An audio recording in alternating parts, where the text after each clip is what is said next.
Those boots belong in a trash can, not my formation. Drill Sergeant Caleb Ward said it before the sun had fully climbed over Fort Lawson, and the words cut across the wet training field like cold steel.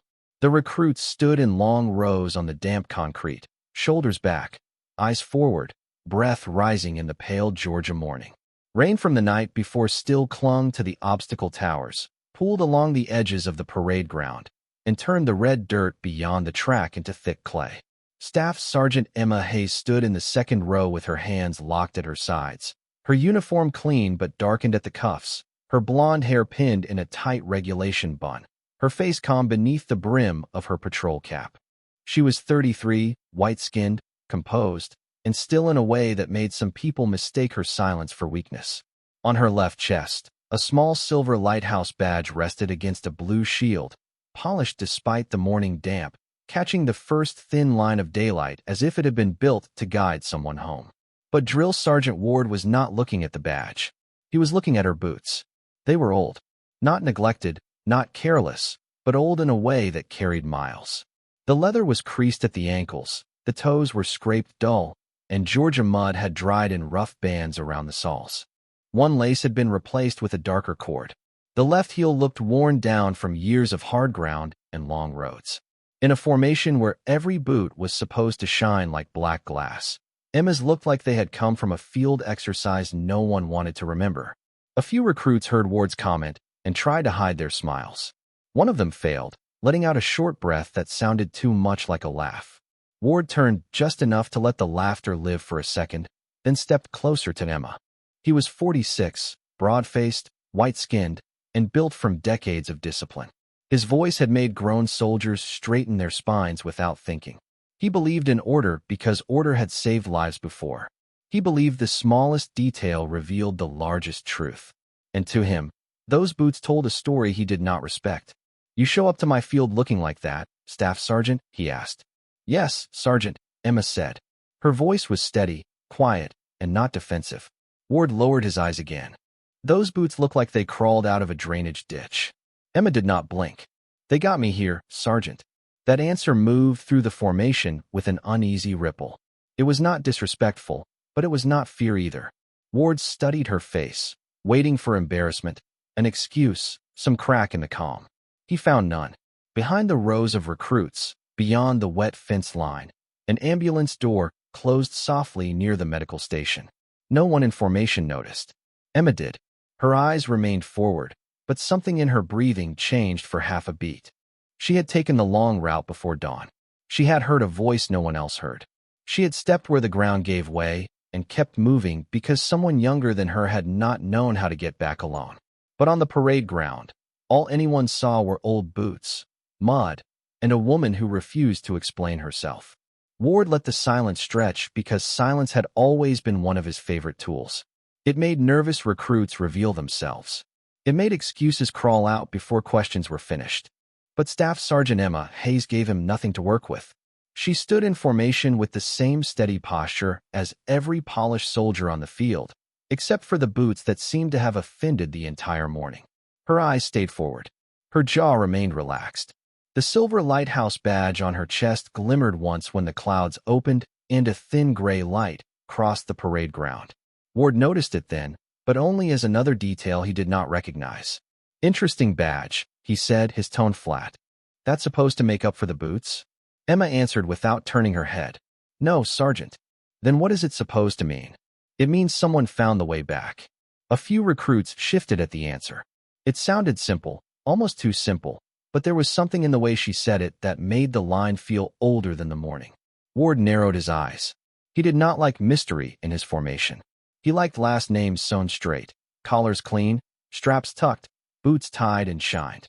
Mystery belonged in old war stories told by men who had earned their silence. Not in a wet formation at 0500, not from a staff sergeant standing there with mud around her soles and a face that refused to feel embarrassed. He stepped closer until he was near enough to see the fine scratches across the leather of her left boot. They were not fresh. They crossed over one another in layers, like maps of places that did not get named on base tours. "You think being calm makes this acceptable?" he asked. "No, Sergeant." "You think rank makes you immune to standards?" "No, Sergeant." You think because you have been around longer than these recruits, you get to decide what discipline looks like. Emma drew one careful breath. No, Sergeant. Ward turned to the formation. Listen up. This is what happens when soldiers forget that discipline begins before the mission. It begins in the barracks. It begins with your locker. It begins with your laces. It begins with whether you can look down at your own feet and know you were prepared before anyone gave you an order. Several recruits straightened as his voice rolled over them. That was the Ward they knew. Hard, certain, impossible to ignore. Emma listened without moving. The words were not wrong. That was what made them harder to answer. Boots did matter. Details mattered. Standards mattered. She had taught the same lesson herself, though rarely with so much volume. But some mornings forced a different order of priorities. Some mornings, a soldier had to choose between looking ready and being useful. Behind the formation, the medical station door opened again. A young medic stepped out, looked across the wet field, and paused when he saw Emma. His expression changed before he caught himself. Emma saw him from the corner of her eye and gave the smallest shake of her head. Not now. Not in front of them. Ward missed the signal. He was focused on the old boots, the mud, and the example he believed he was making. Step out of formation, he ordered. Emma obeyed at once. Her right foot moved cleanly. Her left followed half a beat later, controlled and careful. The delay was so small most recruits did not notice it. Ward did. Problem walking, Staff Sergeant? He asked. Emma faced forward. No, Sergeant. A faint mark appeared beneath the heel of her left boot on the damp concrete, thin and dark against the rainwater. Ward glanced down, but only for a second. He mistook it for Georgia mud, rust-colored and ordinary. Emma did not look down at all. She already knew it was there. Ward circled Emma once, slow enough for every recruit to understand that the lesson was not finished. His boots struck the wet concrete with clean, hard sounds. Emma's boots made almost no sound at all. They held the ground the way old things hold on. Not pretty, not new, but reliable after being tested too many times to fail easily. The formation washed with the careful stillness of people grateful not to be the one standing alone.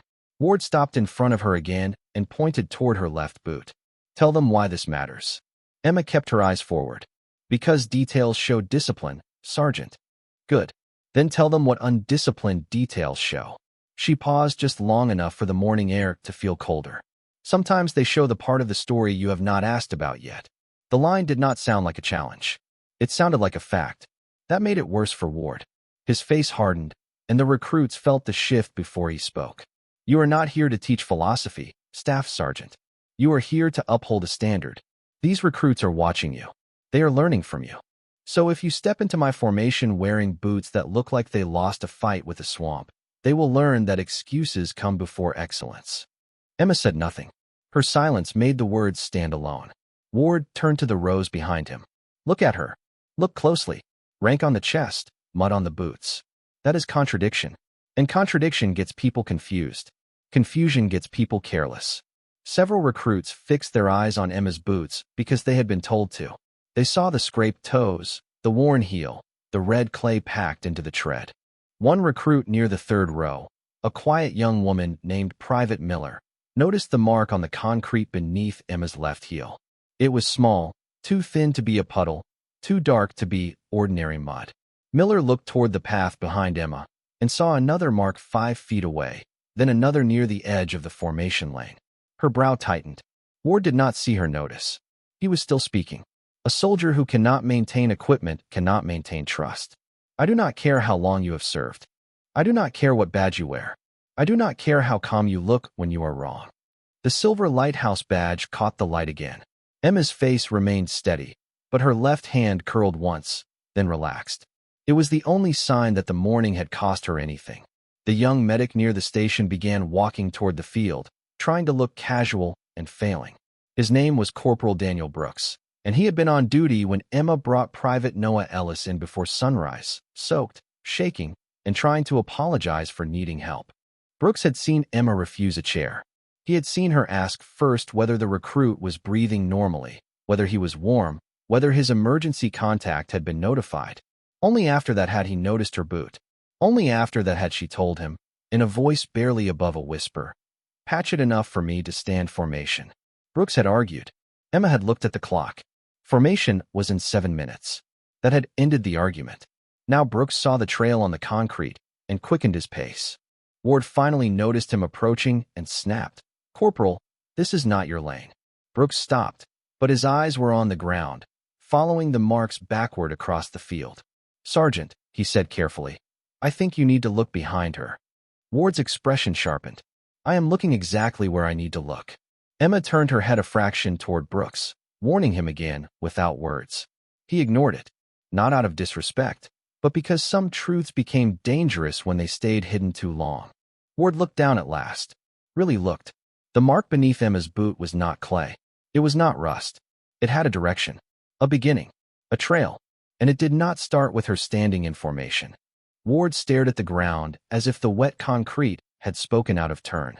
The thin red marks ran behind Emma in uneven intervals, faint in some places, darker in others where rainwater had not washed them thin.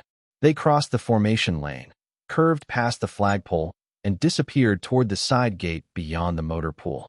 For several seconds, nobody moved. Even the recruits who had been smiling earlier stopped breathing loudly. Ward looked from the marks to Emma's left boot, then back again, and the certainty in his face began to change into something more cautious. "Staff Sergeant Hayes," he said, lower now. "What is that?" Emma kept her posture. "A mark on the ground, Sergeant. Do not play games with me." "I am not." Corporal Brooks stepped closer, keeping his voice respectful. "Sergeant, she needs to sit down." Emma's eyes cut toward him. "Corporal." Brooks did not retreat. "Staff Sergeant, with respect, no." That one word carried more courage than most people expected from a young medic in front of a drill sergeant. Ward turned sharply. "Explain yourself." Brooks looked at Emma first, asking permission without saying it. She gave none. He took the silence as the cost of doing his job. "She came through the East Drainage Road before formation," he said. "Around 0440. A murmur moved through the ranks. The East Drainage Road had been closed since last night's storm. Everyone on base knew it. The training ditch had overflowed, the low trail had flooded, and orange cones had been placed across the access road before midnight. Ward's eyes narrowed. Why would she be on that road? Brooks swallowed. Because Private Ellis was there. The name changed the air. A few recruits turned their heads before catching themselves. Noah Ellis was supposed to be in 3rd Platoon. His spot in formation had been empty all morning, but in the cold confusion before dawn, most had assumed he was at sick call or being corrected somewhere else by another instructor. Ward looked toward the 3rd row, then back to Brooks. "Where is Ellis now?" "Medical station, Sergeant." "Stable." "Awake." Emma closed her eyes for half a second, not in pain, but in relief she had refused to show until someone said the word awake. Ward saw it. So did Private Miller. So did half the formation. The story was beginning to rewrite itself without Emma's help. Ward stepped past her and followed the trail with his eyes. It led from her heel to the side gate, then beyond it, toward the low road where the red Georgia clay had swallowed boot prints during the storm. He pictured the distance. Nearly a mile from the block training area to the medical station, then another quarter-mile to the parade ground. A hard walk on a good morning. A worse one in soaked ground, before sunrise, with time running out. "Why did no one report this to me?" Ward asked. Brooks answered carefully. "She told us Ellis was the priority." Ward turned to Emma. "And after that?" Emma opened her eyes. Formation was the priority. The words should have sounded stubborn. Instead, they sounded like the simplest order she had given herself. Ward looked down at the boots again. The old leather. The torn lace. The mud. The mark under the left heel. He had spent 20 minutes seeing failure where there had been endurance. He had turned her into a lesson before he knew what class he was teaching. Behind him, the recruits were no longer looking at the boots with amusement. They were looking at the trail. It ran across the ground like a sentence nobody wanted to finish too quickly. Brooks took one more step forward. "Sergeant, I need to check that foot now." Ward did not snap back this time. He did not raise his voice. He looked at Emma, and for the first time that morning, he did not see a contradiction. He saw a soldier who had chosen the harder standard and paid for it quietly. Corporal Brooks moved toward Emma with the kind of careful urgency that made the formation understand before anyone explained. Ward lifted one hand, and the recruits stayed frozen in place. No one whispered now. No one smiled. The wet parade ground had become quieter than the inside of a chapel. Emma remained standing, but the stillness that had once looked effortless now revealed its cost. Her weight rested mostly on her right side. Her left foot stayed planted because moving it would have told the truth faster than she wanted it told. Brooks stopped in front of her. "Staff Sergeant, I need you to step to the bench." Emma looked past him toward the rows of recruits. "They have not been released." Ward heard it, and something in his face shifted again. She was still thinking about the formation, still thinking about order, still protecting the morning from becoming about her. "I will handle the formation," Ward said. Emma turned her eyes to him. For the first time, she seemed to measure whether he meant it. Then she gave one small nod. Brooks and another medic guided her to a metal bench near the edge of the field. She did not lean on them more than necessary. Even injured pride would have made less effort to stand straight. The recruits watched as Brooks knelt and carefully examined the old boot without turning the moment into a spectacle. The left sole was packed with clay from the drainage road. The heel was worn unevenly. A strip of emergency wrap showed just above the collar where Emma had tried to keep the damage contained long enough to finish what she started. Ward looked away, not because he could not bear the sight, but because he could. Because he understood now, and understanding was worse than ignorance. From the direction of the medical station, the door opened again. Private Noah Ellis appeared with a thermal blanket around his shoulders and a medic beside him. He was pale, tired, and embarrassed to be the reason the formation had stopped. Every head turned. Emma saw him, and her face softened by the smallest degree. That was the first real emotion she had allowed all morning. Noah looked at Ward, then at the recruits, then at the woman seated on the bench. "Sergeant," he said, voice unsteady but clear. "It was my fault." Ward faced him. "Explain." Noah swallowed. "I took the wrong service path before first call. I thought it cut behind the obstacle course. The rain washed out part of the ditch. I got turned around near the drainage fence." He stopped, ashamed, but Emma's eyes stayed steady on him. Not blaming, not rescuing him from the lesson either. Noah continued. "Staff Sergeant Hayes heard me. I do not know how. Nobody else did. She came through the water and mud, got me out, and made sure I could walk. When we reached medical, she told them to check me first." The formation absorbed every word. The old boots no longer looked old. They looked like evidence. Ward turned toward Emma, but she was looking at Noah. "You followed the light poles after that?" she asked. Noah nodded. "Yes, Staff Sergeant." "Good." That was all she said. No speech, no claim, no attempt to correct the people who had laughed. Ward looked at the silver lighthouse badge on her chest and finally understood its meaning. It was not decoration. It was a promise. Some soldiers led from the front because they liked being seen. Emma Hayes led from the dark because someone had to know the way back. Ward dismissed the formation in a voice lower than anyone had ever heard from him. Not weak, not uncertain, just stripped of the sharp edge he had carried onto the field. "Platoon leaders, hold your squads at the track. No one leaves the training area. No one talks about what they do not understand." The recruits moved with unusual quiet, their polished boots crossing the wet concrete around the trail Emma had left behind. Some stepped wide to avoid it without being told. Others looked at it once and then looked away, as if it had become something private. Corporal Brooks finished checking the wrap above Emma's boot and rose slowly. "She needs the clinic, Sergeant." Ward nodded. "Take her." Emma started to stand before he finished. Brooks reached to steady her, but she stopped him with a small lift of her hand. "I can walk." Ward almost answered out of habit, almost told her that pride was not a medical plan. But the words died before they left him. He had mistaken her control for stubbornness once already. He would not do it twice. "You can ride," he said.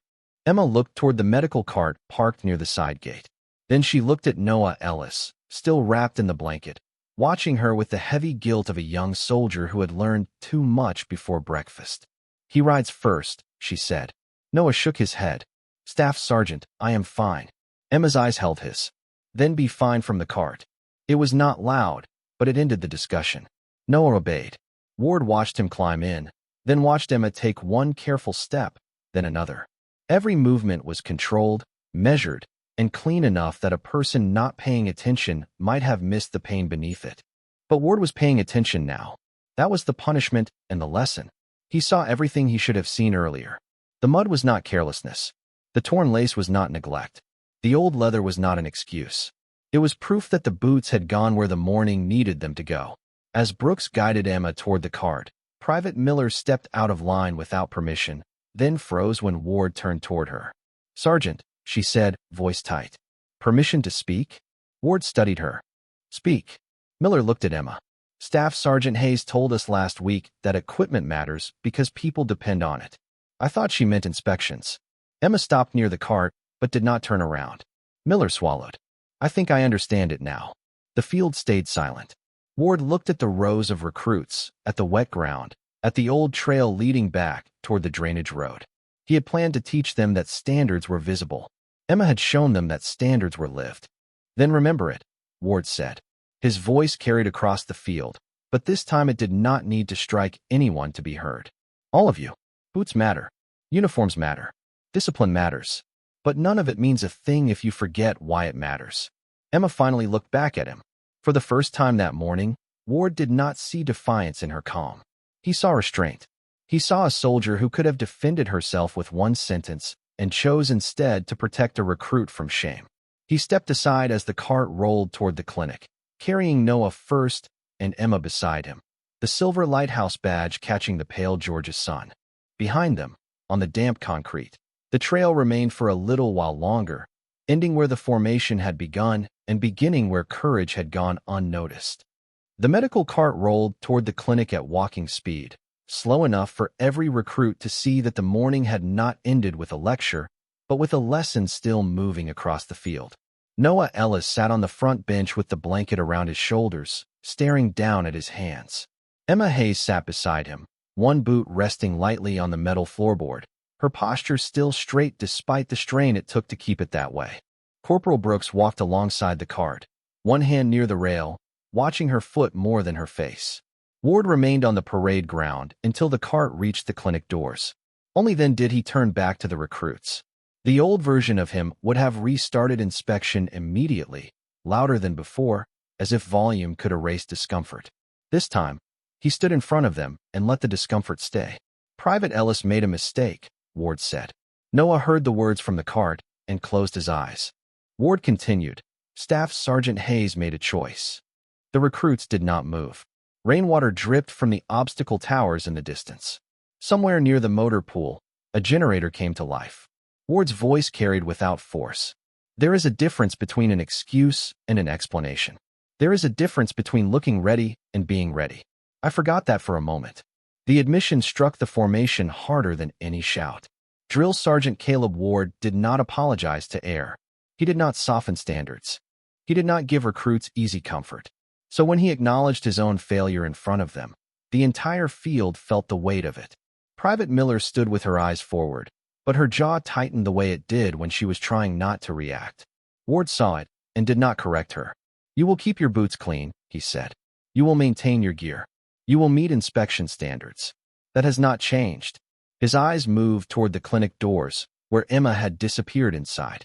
"But from this morning forward, you will understand that inspection is not the purpose of discipline. People are the purpose. The standard exists so that when someone calls from the dark, you are ready to answer." Inside the clinic, Emma sat on the edge of an examination table while Brooks loosened the damaged boot with care. She looked through the window toward the field, not at the recruits, but at Ward. He was too far away for her to hear every word, yet she recognized the change in his posture. His shoulders were still squared, his chin still lifted, but the hard certainty had been replaced by something better. Responsibility. Noah sat across from her, blanket still around him, his voice small. "I am sorry, Staff Sergeant." Emma turned from the window. "For getting lost?" He nodded. "For that. For making you come after me. For what happened out there." She studied him for a moment. "You did not make me come after you." Noah looked up. "Then why did you?" Emma glanced down at the old boot in Brooks's hands, the mud still packed into the tread from the road no one else had taken. "Because I heard you. That was all. No heroic speech. No polished line for anyone to repeat. Just the truth." Outside, Ward dismissed the recruits into training groups, but they moved differently now. They stepped around the marks on the concrete with care, not because they were afraid of them, but because they finally understood what they meant. The trail did not embarrass Emma Hayes. It exposed everyone who had laughed before asking where it came from. By 0700, the rain had stopped, but Fort Lawson still carried the storm in its low places. Water clung to the edges of the track. Red clay marked the path near the side gate. The formation had broken into training groups, yet every recruit seemed to move with a little more awareness of the ground beneath them. Drill Sergeant Ward watched from beside the obstacle course as they checked their gear before the first drill. No one rushed the inspection. No one laughed at worn equipment. They looked closer now. They asked better questions. Private Miller knelt beside another recruit and showed him how to tighten a loose lace without cutting off circulation. Two others helped clean mud from a set of boots that had been soaked near the barrack steps. The standard had not become softer. It had become clearer.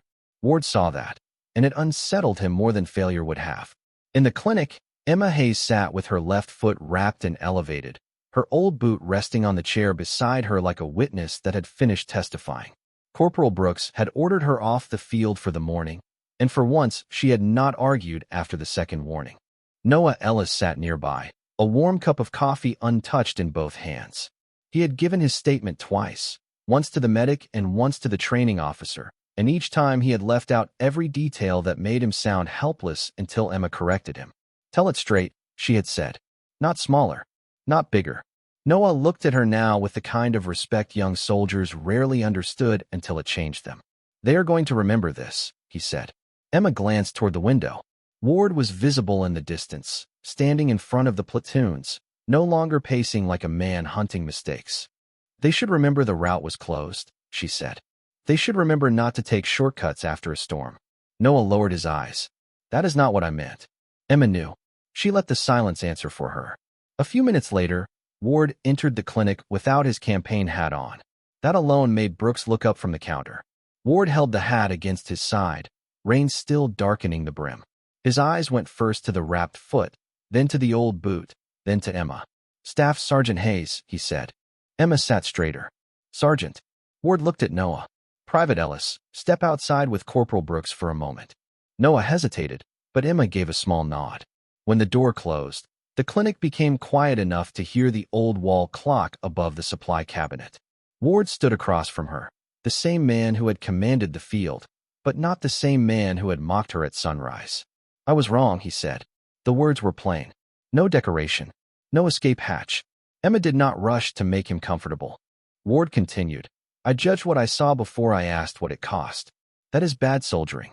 Worse leadership." Emma held his gaze. "You were protecting the standard." "No," Ward said. "I was protecting my version of it." Outside the clinic window, recruits moved across the wet field in clean lines, carrying the lesson neither of them had planned. Ward looked at the old boot again. "When you are cleared, I want you back on that field." Emma's expression did not change, but her eyes sharpened. "To train." Ward nodded. "To teach what I missed." For the first time that morning, the faintest warmth reached her face. Not a smile exactly. Something quieter. Something earned. "Yes, Sergeant," she said. The next morning, Fort Lawson looked cleaner than it had the day before, though no one had ordered extra polish or louder inspections. The recruits arrived early, not because they feared Ward's voice, but because the field had taught them something his voice could not. Boots were checked. Laces were tied correctly. Mud was cleaned from the treads. But every soldier also looked toward the side gate once, toward the road that had been closed by the storm and opened again by courage. Staff Sergeant Emma Hayes returned just after 0600, walking with a measured step and medical clearance folded in one hand. Her left boot had been repaired, not replaced. The leather was still old. The toe was still scratched. The lace was still darker than the other one. But it had been cleaned carefully, and the silver lighthouse badge on her chest caught the morning light as she crossed the parade ground. This time, no one laughed. Drill Sergeant Ward stood at the front of the formation with his campaign hat tucked under one arm. He watched Emma take her place, then stepped toward her in front of everyone. His voice carried across the field, steady and plain. "Staff Sergeant Hayes, yesterday I used you as an example before I understood the example you had already set." The recruits stood silent. Emma kept her eyes forward. Ward continued. "I mistook worn leather for poor discipline. I mistook silence for a lack of explanation. I mistook the surface of the standard for the soul of it." He put his hat back on, but not before giving the apology its full weight. "I owe you respect, and I owe this formation the truth." Emma turned her head slightly. "Accepted, Sergeant." No more than that. No victory in her voice. No need to make him smaller so she could stand taller. Ward nodded, then faced the recruits. Today, Staff Sergeant Hayes will lead the route assessment class. You will learn how to read terrain after a storm, how to mark unsafe paths, how to move as a team, and how to listen when someone is calling for help. Noah Ellis stood in the third row, stronger now, eyes fixed on Emma with quiet gratitude. Private Miller stood beside him, her boots clean, her attention sharper than ever. Emma stepped forward, calm and composed, the old boots beneath her carrying every eye on the field. She looked at the recruits, then down the long wet road toward the drainage area. Take care of your boots, she said. They carry more than your weight. They carry your choices. But take care of your people first. That is why the boots matter. The words settled over the field without force. Ward did not add anything. He did not need to. The lesson had arrived in mud, rain, silence, and an old pair of boots that had gone where a younger soldier needed them most. From that day forward, no one at Fort Lawson judged a soldier by shine alone. They still inspected equipment. They still enforced standards. They still demanded discipline. But when someone saw worn leather, scratched toes, or clay deep in the tread, they asked a better question before they laughed. Where did those boots have to go? Respect did not always arrive polished. Sometimes it crossed a flooded road before sunrise, left a trail no one understood at first, and stood in formation without asking the world to notice what it had done.